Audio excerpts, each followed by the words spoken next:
नमस्ते। और आप सब कैसे हैं? उम्मीद है सभी अच्छे होंगे। आज के क्लास में हम लोग भारतीय समाज को समझने के सैद्धांतिक परिप्रेक्ष्य पे बात करेंगे। यह केवल आपके एमए समाजशास्त्र चतुर्थ सेमेस्टर के लिए ही उपयोगी नहीं है, परंतु आप नेट सेट पीएससी के लिए जब या कोई भी समाजशास्त्र के कंपटीशन एग्जाम की तैयार करेंगे तो उनके लिए भी यह वीडियो या क्लास जो है बहुत ही महत्वपूर्ण उपयोगी होगा। चलिए हम सीधी बात करते हैं क्लास पे। तो देखते हैं कि परिप्रेक्ष्य का क्या अर्थ है। तो समाजशास्त्री परिप्रेक्ष्य को पहले हम समझते हैं। परिप्रेक्ष्य को इंग्लिश में पर्सपेक्टिव कहा जाता है। और हम हिंदी में देखिए इतना जटिल शब्द है परिप्रेक्ष्य को समझने में कि क्या है ऐसा, तो एकदम सरल तरीका में बोलेंगे हम। किसी भी सामाजिक घटना को अध्ययन करने की या देखने की एक तरीका होती है, बस। परिप्रेक्ष्य क्या है कि समाज शास्त्र के किसी भी घटना या अध्ययन को देखने की एक तरीका होती है, एक नजरिया है कि हम कोई सामाजिक घटना घटित हो रही है उसको हम किस तरह से देखते हैं, किस दृष्टिकोण से देखते हैं। तो ये परिप्रेक्ष्य होता है और इसी को ही पर्सपेक्टिव कहा जाता है। बस इतना है। अब देखिए इसी को ही उपागम कहा भी जाता है। क्या है कि किसी विषय वस्तु, चूंकि समाजशास्त्र के भी विषय वस्तु होती है और इसका अध्ययन करने के लिए हमको कोई ना कोई एक अध्ययन करने की विधि या तरीका अपनाना पड़ता है, तो इसी को ही उपागम भी कहा जाता है। आप बिल्कुल भ्रमित नहीं होंगे। आपको परिप्रेक्ष्य मिले, उपागम मिले, दृष्टिकोण मिले, पर्सपेक्टिव मिले, सब एक ही शब्द है। शुद्ध हिंदी लिखने से हम फंस जाते हैं, हमको आता नहीं है।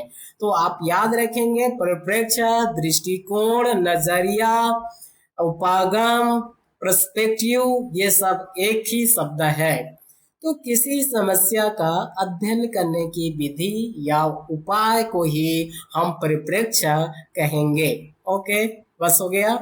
चलिए परिभाषा देखते हैं। एक परिभाषा है विभूषण, इनकी एक किताब है, याद रखेंगे। एक नंबर के प्रश्न में पूछा जा सकता है डिक्शनरी ऑफ सोशियोलॉजी की किताब किसकी है। तो डिक्शनरी ऑफ सोशियोलॉजी की रचना विभूषण ने किया है और इसमें इन्होंने समाजशास्त्री परिप्रेक्ष्य की परिभाषा को परिभाषित किया है। इन्होंने बताया कि मूल्यों, विश्वासों, मनोवृत्तियों और अर्थों के लिए जो हम प्रयुक्त शब्द करते हैं या व्यक्ति की परिस्थिति को देखने के लिए जो हम दृष्टिकोण अपनाते हैं, इसी की वो परिप्रेक्ष्य कहा जाता है। इसलिए डेविस एवं लुइस ने परिप्रेक्ष्य को एक मॉडल या प्रतिरूप कहा है। प्रश्न पूछा जा सकता है कि परिप्रेक्ष्य को किसने प्रतिरूप या मॉडल कहा है। याद रखेंगे मॉडल और प्रतिरूप दोनों को, प्रतिरूप बोले या मॉडल बोले, डेविस एवं लुइस ने बताया है कि जो परिप्रेक्ष्य है एक मॉडल होता है, एक अध्ययन करने की एक रूपरेखा होती है, एक प्रतिरूप होती है। चलिए आगे बढ़ते हैं। विशेषताएं। तो समाजशास्त्री परिप्रेक्ष्य की विशेषताएं में हम जाएंगे।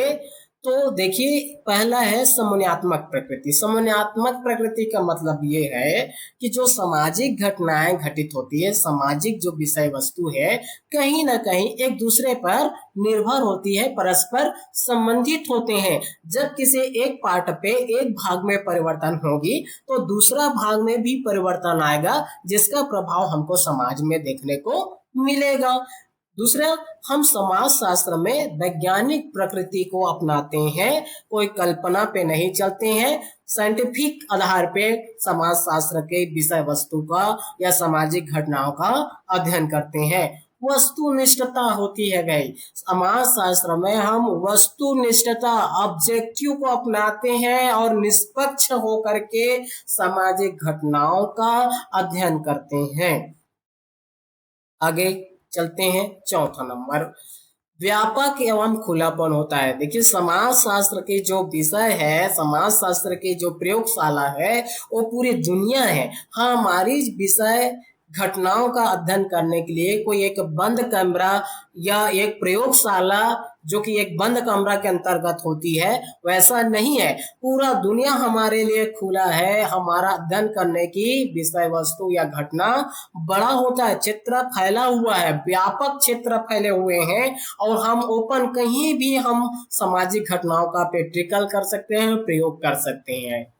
और किसी भी सामाजिक घटनाओं का हम समग्र रूप से पूरा उसके संबंधित जितने भी पूर्णतः हम अध्ययन कर सकते हैं। विश्लेषणात्मक प्रकृति की होती है। जब हम सामाजिक परिस्थिति, घटनाओं, प्रक्रियाओं का एनालिसिस करेंगे तो हमें एक समरी मिलेगा, एक सारांश मिलेगी, एक सिद्धांत मिलेगा। तो सिद्धांत मिलेगी तो कुछ नियम बनेगी जी। तो विश्लेषण करना पड़, हम समाज शास्त्र में सामाजिक घटनाओं का, परिस्थितियों का क्या है, विश्लेषण करते हैं और इसके आधार पर एक सिद्धांत, एक नियम को निर्माण करते हैं। कार्य कारणों पर संबंधित होती है। कोई भी समाज की घटनाएं बिना कारण के घटित नहीं होती है। कोई कार्य समाज में हो रहा है तो उसका कोई ना कोई कारण है, और कारण से है इसका मतलब कोई ना कोई नियम काम कर रही है। तो सामाजिक घटनाओं का अध्ययन हम कार्य कारणों के आधार पे करते हैं और इसका परिणाम हमको समाज में दिखाई देती है। तो ये हो गया आपका विशेषताएं। एक स्लाइड पे देखते हैं समाज शास्त्र के प्रमुख परिप्रेक्ष्य। जो आपके सिलेबस पे दिया गया है उसी को हमने यहाँ पे लिखा है, इससे बाहर आपके सिलेबस में नहीं है। यहाँ पे संरचनात्मक प्रकार्यात्मक परिप्रेक्ष्य, इस तरह के जो विचारधारा है, इस तरह के नजर या दृष्टिकोण अपनाते हैं हर्बर्ट स्पेंसर, दुर्खिम, पार्सन्स और रेडक्लिफ ब्राउन। ये ऐसे समाजशास्त्री हैं जो संरचनात्मक और प्रकार्यात्मक के बारे में बात करता है। मतलब समाज की जो संरचना है, जो स्ट्रक्चर है उस पे, और उसके आधार पे जो उनके पार्ट है, जो एक्शन है, जो कार्य है, उसको लेकर के बात करते हैं। संघर्षात्मक परिप्रेक्ष्य के अंतर्गत आपको मार्क्स, कोजा, डेरेनडार्फ और कई लोग हैं, केवल हमने 3 लोगों का नाम लिखा है यहाँ पे। ये संघर्षवादी हैं जो समाज की घटनाओं को केवल संघर्ष ही दृष्टिकोण से देखते हैं। और आपको पता भी है कि मार्क्स ने कहा है कि आज तक की जो इतिहास है वर्ग संघर्ष के इतिहास है। पूरा इतिहास वर्तमान को आज तक वो संघर्ष ही के दृष्टिकोण से देखता है। तो इस तरह से इनका हम बात करेंगे तो ये ऐसे समाजशास्त्र हैं जो समाज की घटनाओं को केवल संघर्ष के रूप में ही देखता है। तुलनात्मक परिप्रेक्ष्य, ये मैक्स वेबर और दुर्खिम के विचार है जो समाज शास्त्र के अध्ययन के लिए कंपेयर करके, तुलना करके सामाजिक घटनाओं का अध्ययन किया है। एथनोमेथोडोलॉजी, ये गारफिंकल की विचारधारा है जी।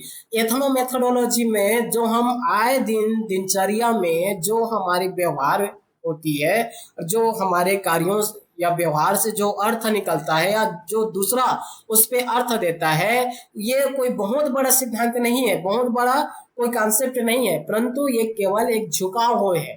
केवल एक हमारे दैनिक जीवन की जो व्यवहार या एक्टिविटी है उससे जो अर्थ निकलता है उसी को हम एथनोमेथोडोलॉजी कहते हैं। और इस तरह के विचारधारा गारफिंकल के हैं। खुद विकासवादी परिप्रेक्ष्य, ये काम्टे, अल्बर्ट स्पेंसर और सोरोकिन का है। इनका कहना है कि समाज आरंभ में कुछ और था, धीरे धीरे क्रमिक विकास होते होते वर्तमान समाज दिखाई दे रहा है। इस तरह से समाज के प्रत्येक घटनाओं को, समाज को इन्होंने जो है एक अंश से आज पूर्णतः बताया है। भारतीय समाज, ये सभी ऊपर के पश्चिमी थिंकर्स हैं, पश्चिमी उपागम है या दृष्टिकोण है।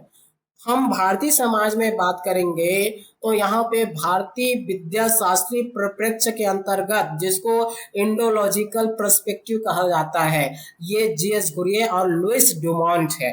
लुइस ड्यूमॉन्ट चूंकि पश्चिमी थिंकर्स है, लेकिन इन्होंने भारतीय विद्या शास्त्री पर विचार दिया है। जीएस घुरिये भारतीय समाज शास्त्र के पितामह माने जाते हैं और इन्होंने संस्कृत के एक बहुत बड़े विद्वान थे।